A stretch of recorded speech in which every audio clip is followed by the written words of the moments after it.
Hello നമസ്കാരം. അജയൻ്റെ രണ്ടാം മോഷണം എന്ന ചിത്രത്തിൻ്റെ 7ാം ദിവസത്തെ കേരള കളക്ഷൻ റിപ്പോർട്ടാണ് എന്നൊരു വീഡിയോ ഭാഗത്ത്.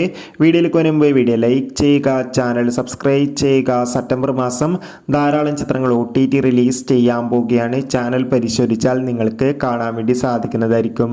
ജിതിൻ ലാലിൻ്റെ സംവിധാനത്തിൽ ടൊവിനോ തോമസ്, ബേസിൽ ജോസഫ് എന്നൊക്കെ പ്രധാന കഥാപാത്രങ്ങളായെത്തിയ ചിത്രമായിരുന്നു അജയൻ്റെ രണ്ടാം മോഷണം. ചിത്രത്തിന് മികച്ചൊരു പോസിറ്റീവ് റെസ്പോൺസ് തന്നെയാണ് ഇപ്പോഴും പുറത്തുനിന്നുകൊണ്ടിരിക്കുന്നത്. അതുകൊണ്ട് തന്നെ എല്ലാ സിനിമാ പ്രേമികളും ഒരേപോലെയാണ് ചിത്രത്തിൻ്റെ ഓരോ അപ്ഡേഷനും അറിയാൻ വേണ്ടി കാത്തിരുന്നത്. ചിത്രത്തിന് ഇന്ന് 7ാം ദിവസം കേരളത്തിൽ മികച്ചൊരു ബുക്കിംഗ് നടക്കുന്നുണ്ട്. അതുകൊണ്ട് തന്നെ ഏവരുമേറെ ആകാംക്ഷയോടെയാണ് കളക്ഷൻ റിപ്പോർട്ട് അറിയാൻ വേണ്ടി കാത്തിരിക്കുന്നത്. ഇപ്പോൾ കിട്ടുന്ന അപ്ഡേറ്റുകൾ പ്രകാരം ചിത്രത്തിന് 7ാം ദിവസം മാത്രം കേരളത്തിൽ നിന്ന് 1.5 കോടിക്ക് മുകളിൽ കളക്ഷൻ നേടിയെടുക്കാൻ വേണ്ടി സാധിക്കുമെന്നാണ് റിപ്പോർട്ടുകൾ സൂചിപ്പിക്കുന്നത്. കാത്തിരിക്കാം ചിത്രത്തിൻ്റെ ഒഫീഷ്യൽ ബോക്സ് ഓഫീസ് കളക്ഷൻ റിപ്പോർട്ടിനായി.